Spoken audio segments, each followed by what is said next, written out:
Je me suis réveillé avec le goût âcre du sang dans la gorge, ce même sang qui avait coulé de ma plaie béante 8 ans plus tard, le jour où ma propre sœur m'avait planté un couteau dans le dos. Pas une métaphore, non, un vrai couteau de cuisine, forgé dans la haine et l'envie, lors de ce mariage que j'avais organisé pour elle, pensant que c'était le mien. Et maintenant, par un miracle que je refusais d'appeler divin car Dieu n'avait rien à voir avec cette seconde chance, j'étais de retour dans mon corps de 22 ans, dans l'appartement exigu de Montmartre, le cœur battant comme un tambour de guerre. Paris, 2017. Avant tout. Avant la trahison qui m'avait tué.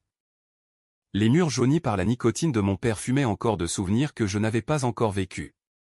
Ou plutôt, que j'avais vécu 2 fois. La première, en idiote naïve, la seconde, en fantôme hurlant dans les terres. Je me redressai d'un bond, le drap collant à ma peau moite. Mes mains tremblaient en palpant mon ventre plat, intact. Pas de cicatrice. Pas de vide. Juste la chair jeune et ferme d'une femme qui ignorait encore que sa famille la vendrait pour un héritage et un amour volé. Sophie, murmurai-je à mon reflet dans le miroir craquelé, tu vas les faire payer. Tous. Le choc de la résurrection ou de la réincarnation, appelez ça comme vous voulez, me frappa comme une gifle du destin. J'avais agonisé sur le sol froid de l'église Saint-Sulpice, entouré de pétales de roses fanées et de rires étouffés de mes proches. Ma sœur Élise, radieuse dans sa robe que j'avais cousue moi-même, penchée sur moi avec des yeux de crocodile, oh, Sophie, c'était un accident. Tu as trébuché. Et mon fiancé, Pierre, cet homme que j'aimais d'un amour pur et stupide, tenant sa main ensanglantée comme un trophée. Ils avaient comploté pour m'éliminer, pour que je disparaisse avant que je ne découvre le testament falsifié de notre grand-mère, qui me léguait tout, la maison familiale à Versailles, les vignobles en Bordelais, et l'empire de mode que j'avais aidé à bâtir en organisant ces maudits mariages.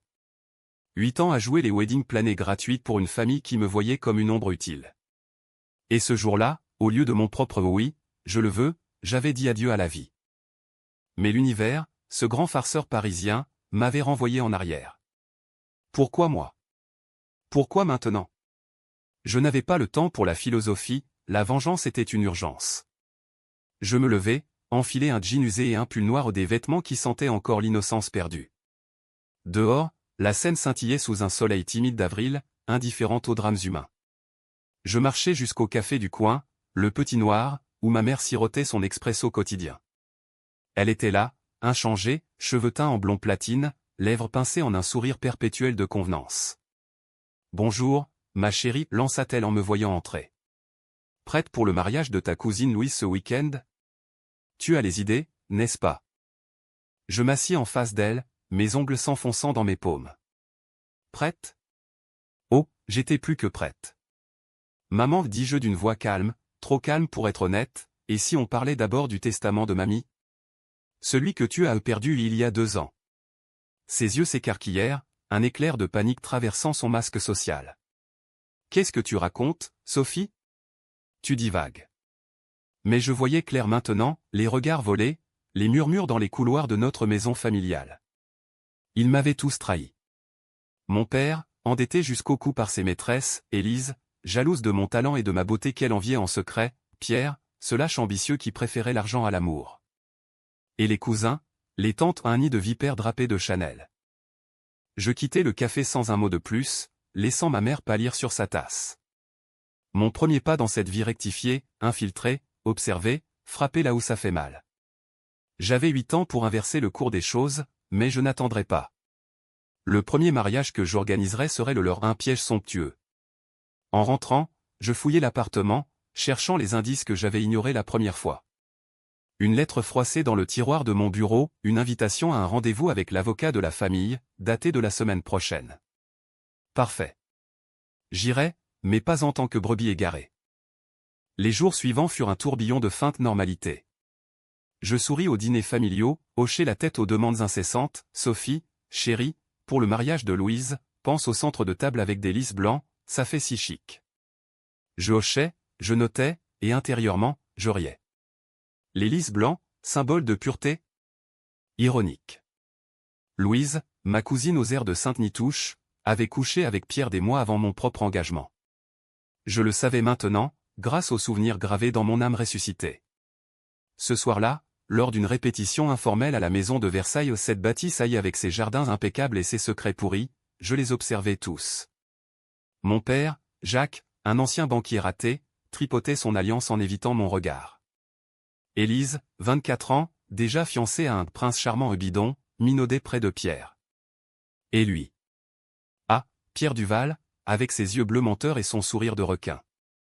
Sophie, tu es un génie pour ces trucs, me lança Élise en passant un bras autour de mes épaules.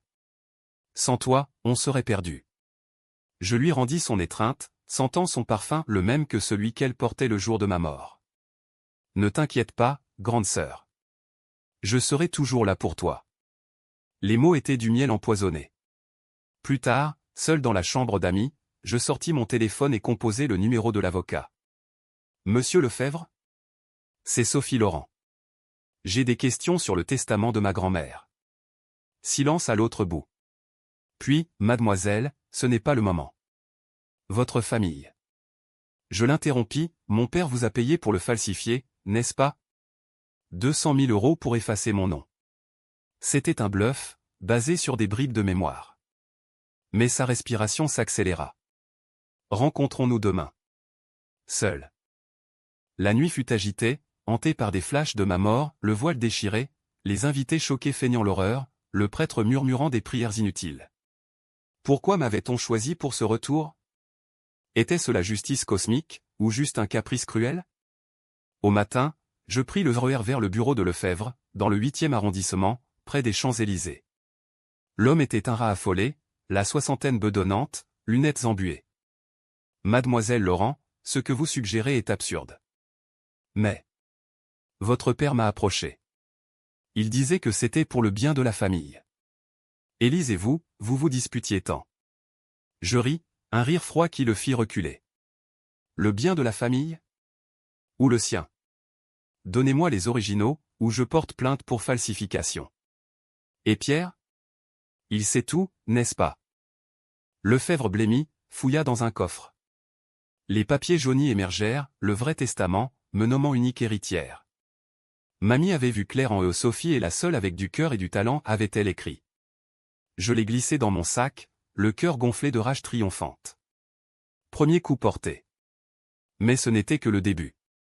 Dehors, la circulation de Paris rugissait, indifférente. Je marchais vers la Seine, jetant un regard à Notre-Dame, encore intacte en 2017. Bientôt, ma famille prierait pour leur salut. Le week-end arriva comme une tempête. Le mariage de Louise à Chantilly, dans un château Renaissance loué à prix d'or financé par mes économies de Wedding Planet Freelance. J'avais tout orchestré, les fleurs importées de Provence, le traiteur étoilé, la robe en soie italienne que j'avais retouchée moi-même. Mais cette fois, j'y ajoutais mon twist. Dans les centres de table, au lieu de lys blanc, des roses noires symboles de deuil et de trahison. Pour l'originalité, avais-je dit à Louise quand elle avait froncé les sourcils. Les invités arrivèrent en cascade, tante en tailleur Chanel, oncle bedonnant, cousin snob. Ma famille au complet, plus Pierre, qui me serra dans ses bras avec une familiarité possessive. Tu es magique, Sophie. Sans toi, rien ne marcherait. Magique? Attends de voir. La cérémonie se déroula sous un ciel plombé, le prêtre bénissant l'union avec des mots sur l'amour éternel. Ironie suprême. Lors du banquet, je circulais parmi les tables, versant du vin empoisonné au nom, pas littéralement, mais des paroles acides. À ma mère, tu sais, maman, j'ai retrouvé le testament. Mamie m'a tout laissé. À moi seule. Elle étouffa un hoquet dans son verre de champagne. À Élise, félicitations pour ton fiancé, Serette. Mais dis-moi, il sait que tu as couché avec Pierre l'an dernier? Son visage vira au cire. Et à Pierre, en aparté près des jardins, j'ai les papiers, chérie. Si tu veux encore m'épouser, il faudra expliquer à Élise pourquoi tu l'as sauté pour un héritage. Il pâlit, balbutia, Sophie, de quoi parles-tu? C'est du délire. Mais ses yeux trahissaient la peur. Le dîner s'acheva dans une tension palpable, les rires forcés masquant les murmures. Louise, radieuse mais inquiète, me glissa, qu'est-ce qui se passe, Sophie? Tu es différente. Différente? Morte et ressuscitée, tu veux dire. Cette nuit-là, dans ma chambre d'hôtel, je planifiais la suite. 8 ans à détricoter leur toile d'araignée. Premier objectif, ruiner le mariage d'Élise, prévu dans 6 mois. Mais avant, un petit cadeau pour papa. Lundi matin, je déposais une plainte anonyme aux impôts pour les fraudes de mon père, ses comptes offshore en Suisse que j'avais découvert post-mortem. Puis, je quittais l'appartement de Montmartre pour un studio anonyme dans le Marais, payé cash avec mes maigres économies. Plus de contact direct. Seulement des ombres et des coups. Paris devint mon terrain de jeu vengeur, ses ruelles sombres pour les rendez-vous secrets, ses cafés bondés pour les écoutes indiscrètes. J'inscrivais à des cours de droit en ligne, apprenant à falsifier à mon tour non pour détruire, mais pour rétablir. Le twist? Je n'étais pas une sainte. Ma vengeance serait sale, controversée. J'allais séduire Pierre pour le briser, empoisonner Élise avec ses propres mensonges, et forcer ma mère à avouer ses adultères publics. Semaines passèrent en un brouillard de préparation. Je rencontrai un privé, un ex-flic nommé Raoul, dans un bar enfumé de Pigalle. Je veux tout sur Pierre Duval, ses dettes, ses maîtresses, ses liens avec ma famille. Il hocha la tête, alluma une gauloise. Ça coûtera cher, mademoiselle. Et dangereux. Dangereux? J'étais déjà morte une fois. Les rapports arrivèrent, Pierre endetté de 500 000 € au jeu, Élise enceinte d'un amant inconnu au pas de Pierre, ironie du sort. Ma mère impliquée dans un chantage contre une tante riche. Le tableau était laid, mais parfait pour mon chef-d'œuvre. Le premier coup majeur tomba lors d'une soirée familiale à Versailles. J'y allais déguisé en invité lambda, un foulard sur le visage. Quand mon père leva son verre pour toast, je diffusai via un haut-parleur caché dans les lustres un enregistrement falsifié de sa voix, Sophie est un boulet. Une fois l'héritage à Élise, on s'en débarrasse. Cris, accusation. Ma mère s'évanouit théâtralement. Élise hurla, c'est un montage. Mais le doute s'était planté, comme une graine vénéneuse. Pierre me chercha des yeux dans la foule, mais j'étais ombre. Les mois suivants furent un ballet macabre de manipulation subtile. J'avais transformé ma vie en un roman de Dumas revisité, le comte de Monte Cristo, mais avec des robes de mariée et des secrets de famille plutôt qu'un trésor corse. Paris, ma cathédrale de revanche, bruissait de mes pas invisibles. Je changeai de look aux cheveux courts teints en roux, lunettes fumées et me fis embaucher comme assistante chez un concurrent de l'empire mode de ma grand-mère, Laurent Couture. Ironie, c'était Pierre qui dirigeait la branche parisienne, ignorant que son ex-fiancé fantôme œuvrait dans l'ombre. Mon bureau était un cagibi donnant sur la rue Saint-Honoré, empli de croquis volés et de dossiers piratés. Chaque matin, je sirotais un café noir en relisant les rapports de Raoul. Élise avait avorté en secret, terrifiée par le scandale. Mon père affrontait un audit fiscal, suant sang et eau pour cacher ses malversations.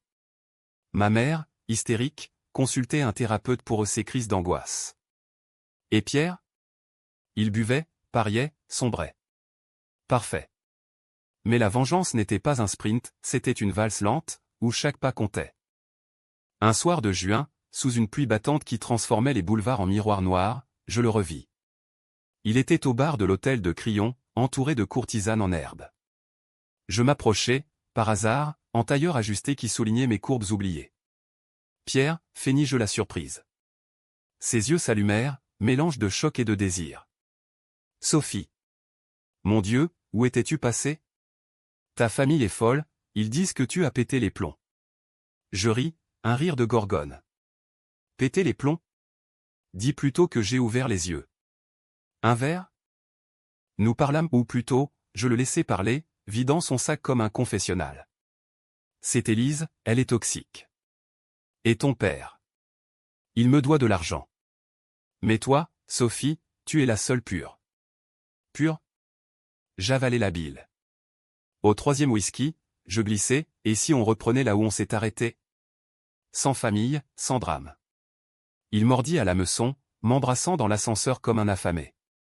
Cette nuit-là, dans sa suite, je le séduisis non par amour, mais par calcul. Chaque gémissement était un clou dans son cercueil moral. Au matin, il murmura « Épouse-moi, Sophie. Fugons à Nice. » Je souris dans l'ombre « Bientôt, mon amour. » Bientôt. Mais je n'étais pas sans scrupules. Cette décision au coucher avec l'homme qui m'avait trahi me rongeait. Était-ce de la vengeance ou de la déchéance? Les nuits, seul dans mon studio, je pleurais sur le fantôme de l'ancienne Sophie, celle qui croyait en l'amour. Pourtant, je persistais. La semaine suivante, je contactai Élise via un faux profil sur Instagram, je sais pour l'avortement. Et pour Pierre. Rencontrons-nous, où tout le monde saura. Elle accepta, tremblante, dans un parc près de la tour Eiffel. Elle arriva en larmes, maquillage coulant comme un masque brisé. Sophie, pitié. C'était une erreur.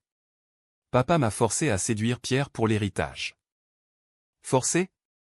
Mensonge. Mais je jouais le jeu, je veux juste ma part, Élise. Le testament. Et Pierre, hors de ta vie. Elle hocha, signant un faux aveu que j'avais préparé à admission de chantage familial. Pourquoi fais-tu ça, sanglota TL. Parce que tu m'as tué, répondis-je, les mots échappant malgré moi. Elle pâlit, quoi? Je me tue, filant dans la brume. Premier aveu arraché. L'été s'étira en une chaleur oppressante, miroir de la tension montante. Le mariage d'Élise approchait, un spectacle grandiose à l'Opéra Garnier aux 500 invités, un budget de 200 000 €, orchestré par moi, sous pseudonyme. J'avais infiltré l'agence événementielle via des contacts volés, modifiant subtilement les plans. Les invitations? Envoyées avec des photos truquées d'Élise et Pierre enlacés, anonymes mais accablantes. Les fleurs? Des variétés allergènes pour les invités snobs. Le traiteur? Engagé via une société écran qui disparaîtrait le jour J, laissant le banquet en chaos. Mon père, sentant le vent tourner, tenta de me contacter via Raoul. Dis-lui que je veux la paix, grogna-t-il au téléphone que j'écoutais en direct. Paix? Tard. Je répondis par un colis, les originaux du testament, accompagnés d'une lettre, renoncez à tout, où je publie les preuves de vos fraudes aux autorités et à la presse. Il appela ma mère en pleurs, j'entendis l'enregistrement, Jacques, elle est possédée. Comment sait-elle? Possédée?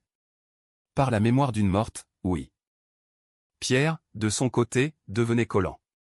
Des dîners aux chandelles au Fouquet's, des escapades volées à Deauville. Je le laissais croire à un futur, tout en le saignant, je l'encourageais à parier plus, à emprunter à des usuriers. Pour notre maison à Cannes, minaudais-je. Il mordait, ignorant que chaque euro perdu était un pas vers l'abîme. Une nuit, ivre, il avoua, Élise m'a promis la moitié de l'héritage si je te quittais. Mais je t'aime, Sophie. Aime? Je ris intérieurement. L'amour était une arme émoussée. Le jour du mariage arriva comme un orage. L'Opéra Garnier scintillait sous les lustres de cristal, tapis rouge déroulé comme des langues de feu. Élise, sublime en dentelle ivory, marchait au bras de mon père, ignorant le chaos imminent. Pierre était là, en témoin en mon idée, pour l'humilier. Moi? Caché en régisseuse, micro à l'oreille, observant depuis les coulisses. La cérémonie commença, vœux murmurés, anneaux échangés. Puis, au climax, je déclenchai le piège. Les écrans géants, censés projeter des photos romantiques, diffusèrent l'enregistrement, Élise gémissant Pierre, plus fort dans une chambre d'hôtel. Cri dans l'assemblée. Élise s'effondra, robe tachée de vin rouge renversé. Le marié, un banquier prude, hurla « Salope !» Mon père bondit sur scène, mais les agents de sécurité ou mes hommes le retinrent. Ma mère, dans la foule, s'évanouit pour de bon cette fois. Pierre, blême, me chercha du regard, je lui envoyai un texto, félicitations. C'est fini. Chaos total, invité fuyant, presse alertée par mes fuites anonymes. Scandale chez les Laurent, trahison et adultère au mariage du siècle. Titre à la une de Le Monde le lendemain. Je m'éclipsai dans la nuit parisienne, riant aux éclats sous la pluie. Premier sang versé. Mais Élise survécut, jurant vengeance à son tour. Elle me traqua, engageant des détectives. Pauvre idiote, elle ignorait que je la devançais toujours. 2 mois plus tard, enceinte à nouveau d'un rebond désespéré, elle me confronta dans un café du quartier latin. Tu es un monstre, Sophie. Pourquoi? Je sirotai mon absinthe, yeux dans les siens. Parce que tu m'as poignardé, Élise. Le 15 juin 2025, dans l'église. Tu te souviens? Non. Moi, si. Elle recula, terrifiée. Tu es folle. Folle? Ressuscité. De là, je passai à la phase 2, briser Pierre financièrement.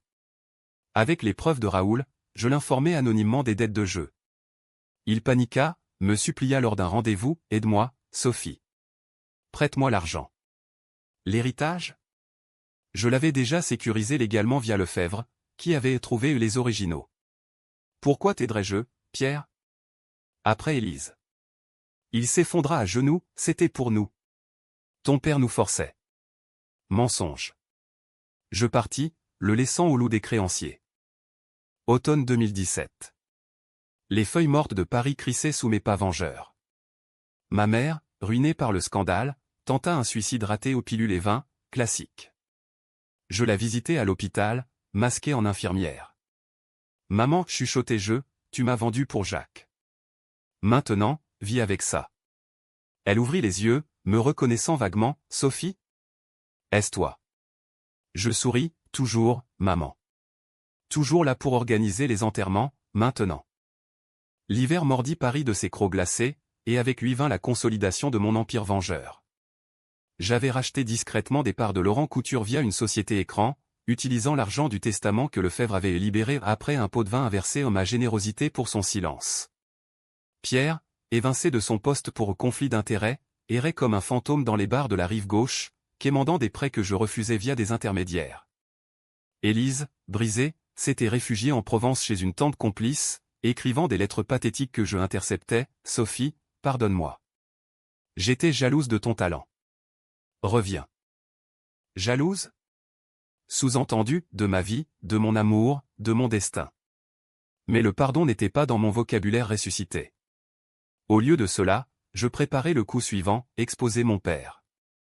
Jacques Laurent, pilier de la bourgeoisie parisienne, cachait non seulement des fraudes fiscales, mais un bâtard, un fils illégitime d'une maîtresse marocaine, élevé en banlieue. J'avais les photos, les virements bancaires. Lors d'une gala de charité à l'hôtel Ritz où il présidait, vaniteux en smoking, je lâchai la bombe. Un projecteur pirate illumina son visage pendant son discours, mesdames, messieurs, pour les orphelins de Paris. Et hop, diapo de lui avec la femme, l'enfant, légendé et l'hypocrisie à un visage. Scandale bis. La presse s'empara du secret des Laurent, adultère et abandon. Mon père, humilié, fit une crise cardiaque sur scène. À l'hôpital, entouré de faux amis, il murmura à ma mère, c'est elle. Sophie. Elle nous détruit. Elle pleura, comment? Elle a disparu. Disparu? J'étais partout et nulle part, un spectre en LBD. Mais la vengeance a un prix.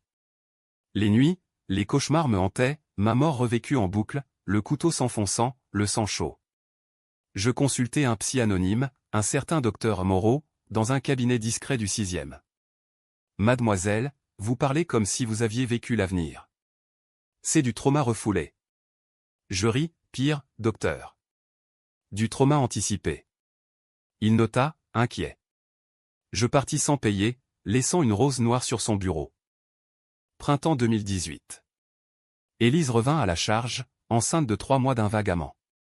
Elle m'avait retrouvé via Raoul aux trahisons payé 5 000 €. Rendez-vous dans les catacombes, lieu symbolique pour des âmes damnées. L'air était froid, chargé d'ossements. Sophie, écoute-moi, implora-t-elle, ventre arrondi sous son manteau. J'ai tout perdu. Le mariage, l'héritage, Pierre. Et toi? Tu étais ma petite sœur. Qu'est-ce qui t'est arrivé? Je touchai son ventre, geste ambigu. Ce qui m'est arrivé? Tu m'as tué, Élise. Dans 8 ans, tu me poignardes pour sceller ton union avec Pierre. J'ai vu l'avenir. Et je l'empêche. Elle recula contre un mur d'os, tu es folle. Possédée. Mais dans ses yeux, un doute, le germe de la vérité. Je lui tendis un dossier, preuve de ses propres fraudes, chèque signé pour avorter en secret. Garde ton enfant. Éduque-le à la loyauté. Ou je ruine tout. Elle s'effondra en sanglots, jurant le silence. Victoire amère. En sortant des catacombes, la lumière du jour me frappa comme une révélation, étais-je devenu pire qu'eux? Pierre, lui, toucha le fond. Endetté, il tenta le suicide au saut raté du pont des Arts. Je le sauva, anonymement, appelant les urgences. Pourquoi? Une once de l'ancienne Sophie, peut-être. À son réveil, je vins en visiteuse, Pierre, c'est fini. Accepte-le. Il pleura, je t'aimais vraiment, au début. C'est ta famille qui nous a séparés. Mensonge pieux. Je partis, mais pas sans lui glisser un chèque 50 000 €, assez pour repartir. Pas par pitié, mais pour qu'il vive avec le remords.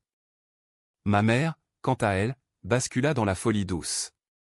Elle organisa un mariage symbolique pour se réconcilier avec papa à l'hôpital ou une cérémonie kitsch dans la chapelle, avec moi comme invité surprise. J'y allais, en noir total. Maman, c'est pathétique. Elle me serra, reviens, ma fille.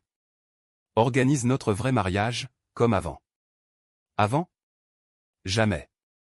Je sabotai subtilement, le prêtre, un acteur payé, prononça des vœux inversés, dans la trahison et la ruine, jusqu'à ce que la mort vous sépare. Prématurément. Rire nerveux, puis silence. Papa, tubulisé, cligna des yeux en rage impuissante. Été 2018. Je consolidais mon pouvoir chez Laurent Couture, promue directrice créative sous un nom d'emprunt, Claire Dubois. Mes collections au sombre, vengeresse, avec des motifs de serpents et de roses épineuses firent scandale à la Fashion Week. Révolution ou blasphème, titre à vogue. Pierre réapparut, sobre, suppliant un job. Je l'embauchai comme stagiaire, le forçant à ramper. Nettoie les sols, Pierre. C'est ce que tu mérites.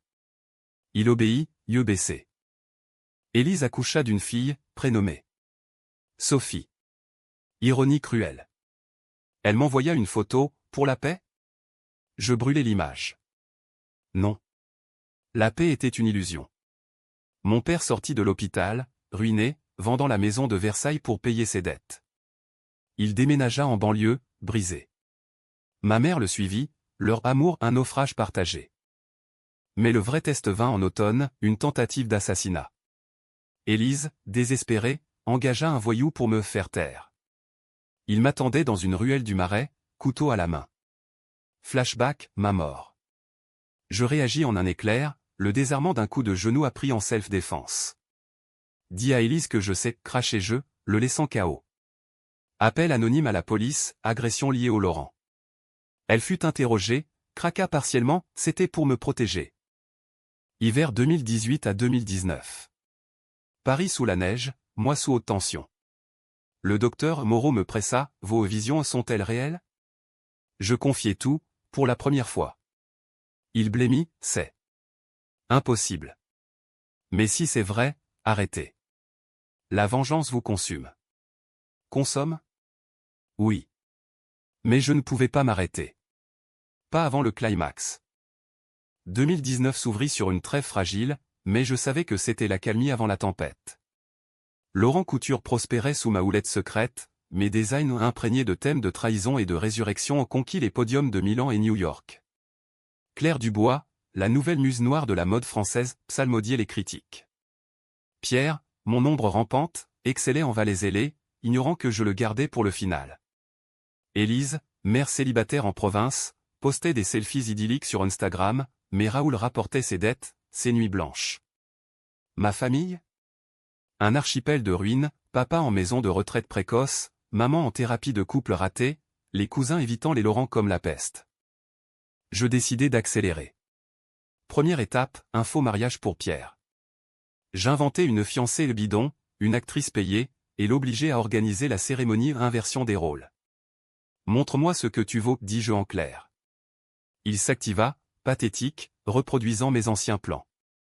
Le jour J, dans une petite chapelle de Belleville, je sabotais, alliance empoisonnée d'allergènes, vœux diffusés avec ses confessions enregistrées, j'ai trompé Sophie pour l'argent.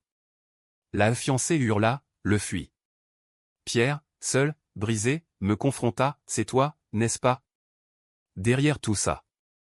Je lâchai le masque, oui, Pierre. Sophie Laurent, ressuscité pour te hanter. Il s'effondra, ressuscité? Tu es un démon. Démon? Peut-être. Élise apprit la vérité via un leak que je contrôlais. Elle débarqua à Paris, bébé en poussette, me traquant jusqu'à mon bureau. Sophie. Par le ciel, qu'est-ce que tu as fait? Je la fis entrer, verrouillant la porte. Ce que tu m'as fait, Élise.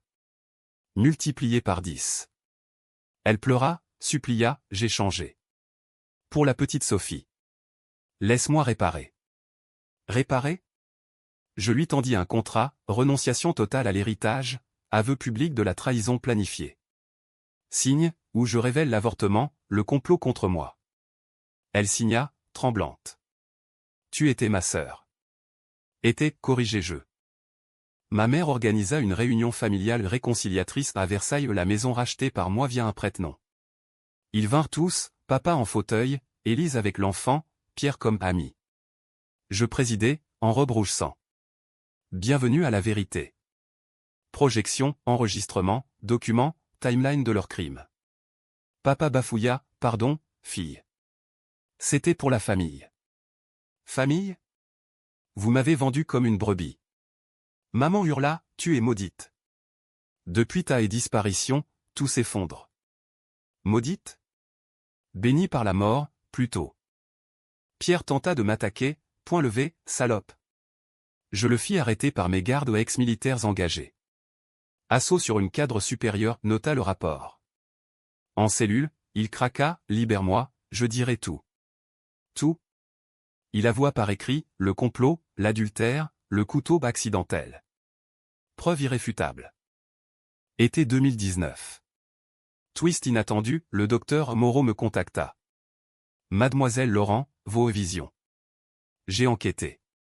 Il y a des cas de déjà-vu pathologique, mais le vôtre? C'est comme si vous aviez hacké le temps. Il proposa une hypnose. Curieuse, j'acceptai. Sous transe, flash, non seulement ma mort, mais une vie antérieure. Une sorcière brûlée à Paris au XVIIe, vengeant une trahison familiale. Héritage maudit. Réveil en sueur, étais-je condamné à ce cycle? Élise, sentant ma faiblesse, tenta un coup bas, enlèvement de la petite Sophie, pour me forcer à négocier. Raoul la traqua jusqu'à un motel près de Lyon. Affrontement nocturne, je la trouvai, bébé pleurant. Rends-la-moi, grondai-je.